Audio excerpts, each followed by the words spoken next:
Highway पर रसोई। राजस्थान की तपती दोपहर थी। नेशनल हाईवे -48 पर सूरज सिर पर तप रहा था। ट्रक, बसें और गाड़ियां शोर मचाते हुए निकल रहे थे। उसी हाईवे के किनारे एक पुरानी छतरी और 4 ईंटों के सहारे एक छोटा सा चूल्हा जल रहा था। उस चूल्हे से उठता धुआं मानो रास्ते के हर थके हुए मुसाफिर को पुकार रहा था। आओ थोड़ा ठहरो, यहाँ घर जैसा खाना मिलेगा। वह जगह थी माँ की रसोई। ढाबा नहीं, पर किसी ढाबे से कम भी नहीं। रसोई चलाती थी सुनीता, उम्र मुश्किल से 30 साल। सिर पर आंचल, चेहरे पर पसीना, लेकिन आंखों में चमक।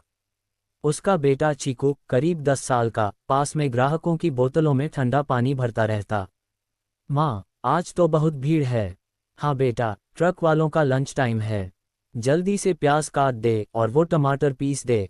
चीकू हंसते हुए बोला, माँ, आज भी तू बोलेगी थोड़ा नमक प्यार से डालो। तू तो ऐसे बोलती है जैसे नमक भी तेरे दिल से निकलता हो। सुनीता ने प्यार से उसके सिर पर हाथ रखा।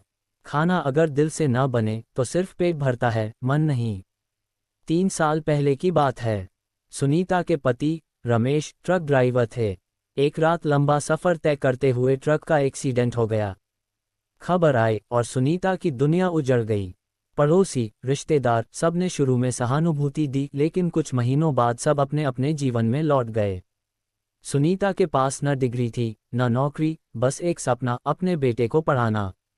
मैं रसोई में अच्छी हूँ, उसने सोचा। क्यों न हाईवे पर चूल्हा जला दूं। शायद किसी को मेरा बनाया खाना अच्छा लग जाए।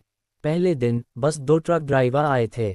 एक ने कहा, बहन, तेरी दाल में कुछ अलग बात है। ऐसा लगता है जैसे माँ के हाथ का खाना खा लिया।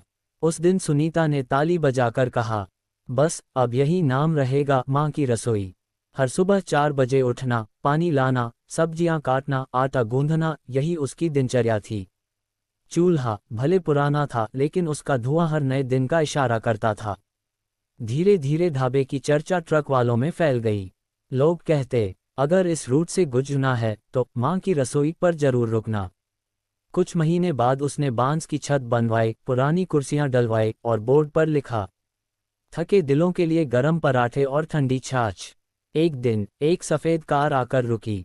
उसमें से एक अधेड़ उम्र का आदमी उतरा, सूट बूट में, साफ जूते और चेहरे पर थकान। बहन, कुछ घर का खाना मिलेगा। सुनीता मुस्कुराई, जी क्यों नहीं। आज मूंग की दाल और आलू मटर की सब्जी है। वो आदमी खाता गया और हर निवाले के बाद बस वाह कहता गया। बहुत साल बाद ऐसा खाना खाया। नाम क्या है तुम्हारा। सुनीता। और इस जगह का। माँ की रसोई। उसने नोटों का एक बंडल निकाला और बोला, मैं शहर में होटल चलाता हूँ। चाहो तो तुम्हें अपने रेस्टोरेंट में नौकरी दे दूँ। सुनीता ने शांति से कहा, साहब, नौकरी से ज़्यादा सुकून मुझे यहाँ मिलता है। यहाँ मैं किसी की नौकर नहीं, अपने सपनों की मालकिन हूँ। वो आदमी मुस्कुराया, बहुत लोग पेट भरने के लिए काम करते हैं, पर तू आत्मा भरने के लिए बना रही है। एक शाम जोर की बारिश शुरू हुई।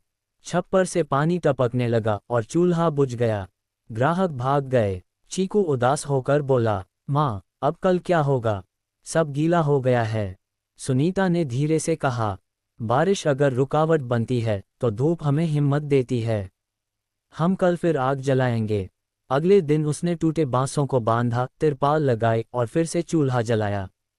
धीरे धीरे सब वापस आया और लोगों ने देखा, जिसने अपने पति की चिता की राख देखी, वही अब आग से उम्मीद जला रही है। एक रात करीब 9 बजे एक ट्रक रुकता है। ड्राइवर खून से लथपथ उतरता है। बहन, एक्सीडेंट हो गया, मदद कर दो। सुनीता ने झटपट उसे बिठाया, पानी पिलाया और चीकू से बोली, भाग बेटा, गांव के डॉक्टर को बुला ला।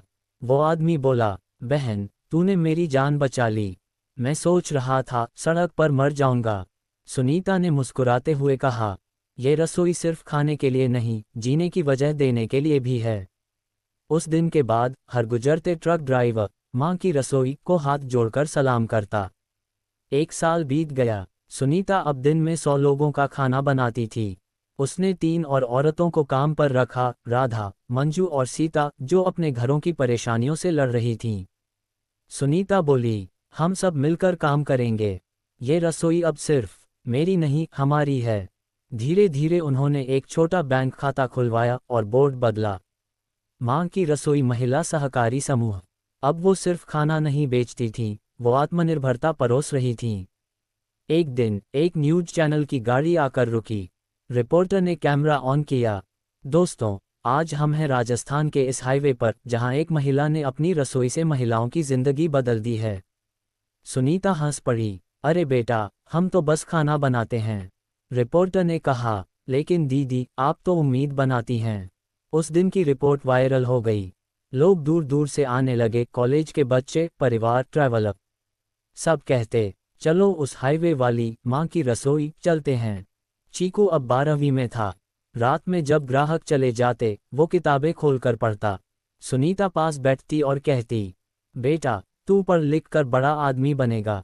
चीकू हंसता, माँ, मैं भी एक दिन हाईवे किचन खोलूंगा, लेकिन बड़े स्तर पर। हर शहर, हर सड़क पर माँ की रसोई होगी। सुनीता की आंखें नम हो जातीं। बस बेटा, यही तो मेरी सबसे बड़ी दाल रोटी है, तेरा सपना। कुछ महीनों बाद सरकार की महिला उद्यमिता योजना के तहत सुनीता को बुलावा आया। जिला कलेक्टर ने कहा, आपने जो काम किया है वह समाज के लिए प्रेरणा है। सरकार आपकी मदद करेगी। उसे एक नया टीन शेड, गैस कनेक्शन और बिजली की सुविधा दी गई। अब मां की रसोई पूरी तरह आधुनिक हो चुकी थी, लेकिन उसका स्वाद वही देसी मिट्टी वाला। एक दिन वही सफ़ेद कार फिर से रुकी। वही होटल वाला आदमी उतरा, लेकिन इस बार साथ में उसकी बेटी थी। बहन, याद है मुझे? 3 साल पहले आया था। हाँ साहब, कैसे भूल सकती हूँ। आप तो मेरे पहले ग्राहक जैसे हैं। वो बोला, मेरी बेटी अब होटल मैनेजमेंट पढ़ रही है। उसने कहा, पापा, मुझे वही खाना चाहिए जो आप हाईवे पर खाकर आए थे। सुनीता मुस्कुराए खुशी से। आज तो स्पेशल दाल बाटी है। खाना खत्म होने पर बेटी बोली, आंटी, आपका खाना नहीं, आपका जज्बा ज्यादा स्वादिष्ट है। समय बीतता गया। मां की रसोई अब 4 हाईवे पर खुल चुकी थी। हर जगह एक महिला उसकी जिम्मेदारी संभाल रही थी। सुनीता अब ट्रक ड्राइवरों, मजदूरों और यात्रियों के लिए मां बन चुकी थी। हर कोई उसे कहता, दीदी, जब तक आप हैं, सड़कें भूखी नहीं रहेंगी।